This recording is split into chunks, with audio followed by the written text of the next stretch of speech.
Tech Talk with Matthew Dickerson. Matthew Dickerson. Tech Talk. Sit back and relax. It's time to talk technology. It is Tech Talk time. Matt Dickerson, good morning. That rolls off the tongue beautifully there, doesn't it, Rod? Tech Talk time. It certainly does. Now let's ring into the future. Samsung Galaxy's Ring. Indeed. What's it worth? Is it really worth the price tag? Oh, it is expensive. It's $700, but I probably should have talked about what it does before I mention the price tag. I'm pretty impressed with the Ring. It does a lot of the things you do with a smart watch. So it'll monitor things like your sleep time, your heart rate variability. It'll monitor when you walk or run or go for a bike ride. If you've got a bit too much inactivity, if you haven't done something for a few days, you get some prompts via your Samsung Health app on your phone. You can get it in a few different colours. The battery life lasts 7 days, which is pretty impressive. Thinking about a Ring and how small the battery is on the Ring, the fact that they can get the battery life to last 7 days, 8 megabytes of storage on it, I find that incredible. You can fit that much memory capacity on there. So that's enough to store 6 days of activity. One of the things I think is important with something like this is it really is a good way just to track what you're doing, what activities you're doing. And for anyone that's gone for a run or a bike ride and they forget to take their phone with them, I know if I don't record an activity I do and I talk to my kids, they say, if it's not recorded, it didn't happen, Dad. So you've got to make sure you record it. And this does it all automatically via the Ring. So it is expensive. You can buy a smartwatch for $700. So some people would argue buy a smartwatch. This is probably for people that have already got a smartwatch and they want to have something else that can monitor things just a little bit differently. So we're getting better and better at monitoring ourselves while we get more and more unhealthy, I think, Rod. Well, that's good. But the wearable stuff, the sensors are involved in safeguarding workers with smart tech. Yeah, this is a little bit different. We are talking about monitoring different things on people, but this is something more specific to the workplace. Manufacturing jobs have some high injury rates, and a lot of the time it's down to physical fatigue. When they analyse why an accident happened, what happened with an accident, for example, it just got to the point where someone had been working hard all day and they got fatigued and they made a simple error, one that they wouldn't normally make. How do you detect that level of fatigue? Well, sure, you might have workers who say, I'm feeling a bit tired, and some of the bosses might say, well, boo-hoo, get back to work. So you need something that's a little bit better to monitor that. So some researchers at Northwestern University have got this system they developed that's got 6 wearable sensors over torso, arms and legs, and it monitors what you're doing. So you've got some traditional monitoring there, heart rate, skin temperature, movement patterns, but it also monitors the way you're moving. And in particular, one of the things they found was the non-dominant arm was one of the ways you could really monitor a fatigue level. So, for example, your dominant arm is typically a bit stronger and it's probably continuing to move the way it should normally move. But your non-dominant arm, when it's being used for things, fatigues earlier, and that can be a way to actually trigger that you're getting a bit fatigued. So they did some testing, they did some machine learning, then they got 43 participants, a range of ages, and they got them to do a range of tasks, and then they were physically asked how they were feeling fatigue-wise, and the monitoring of that was tested to see how closely it matched. So I can see it will get to the point sometime in the near future where people in a manufacturing job, people on assembly lines, that type of thing, will have some extra things they'll wear, and then at some point there'll be a warning, okay, Rod's a bit fatigued, tell him to have a break for 10 minutes and then come back when he's a bit refreshed rather than just continue to work through. So good for output of the actual company and good for the employees as well. Definitely. Buzzing beyond boundaries to infinity and beyond.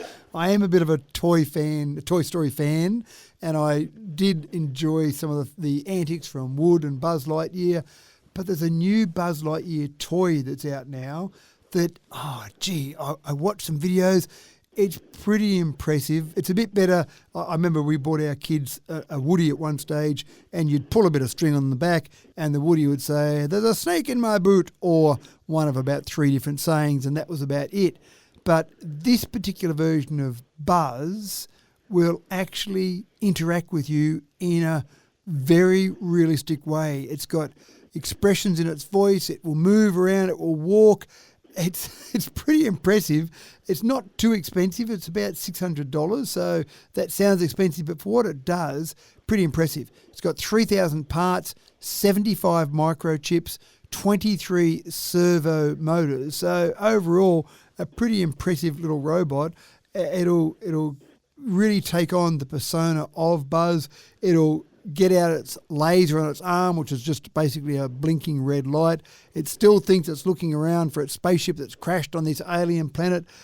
It's pretty impressive. So if you're really struggling for something to buy for your child who's got too much, or what the heck, I'd even play with it myself, I reckon. If you've got something that you want to buy for an adult that's got too much or hard to buy for, and you want to spend a bit of money, then spending $600 on this programmable, voice-controlled Buzz Lightyear is not the worst thing you could do.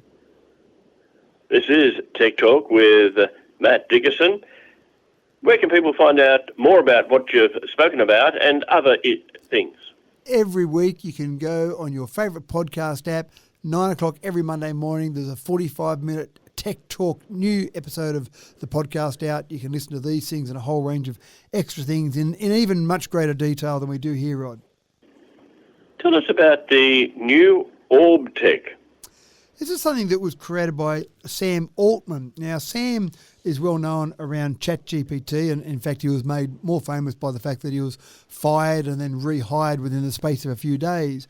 But he had a little startup called WorldCoin, and it was a cryptocurrency startup. But one of the things they were doing with that cryptocurrency was making sure that it was very easy to keep crypto wallets in the right hand. So they spent a lot of time developing some biometric identity technology.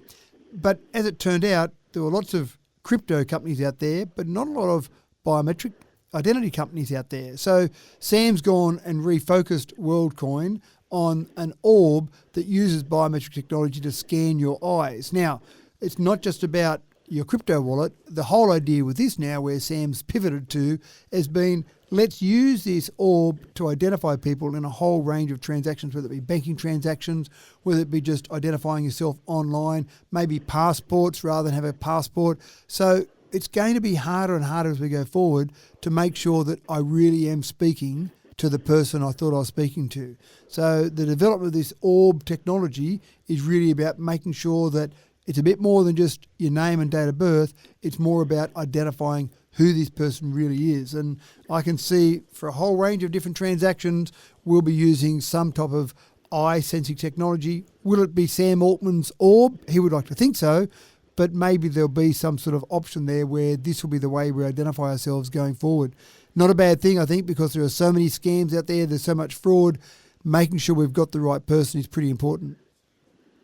We all have our favourite search engine, the way we Google on things, and that's the word, Google, but they're about to be Googled out maybe. Maybe. This is a really interesting one. What a great thing that you've done in the world if your company becomes a verb synonymous with that activity.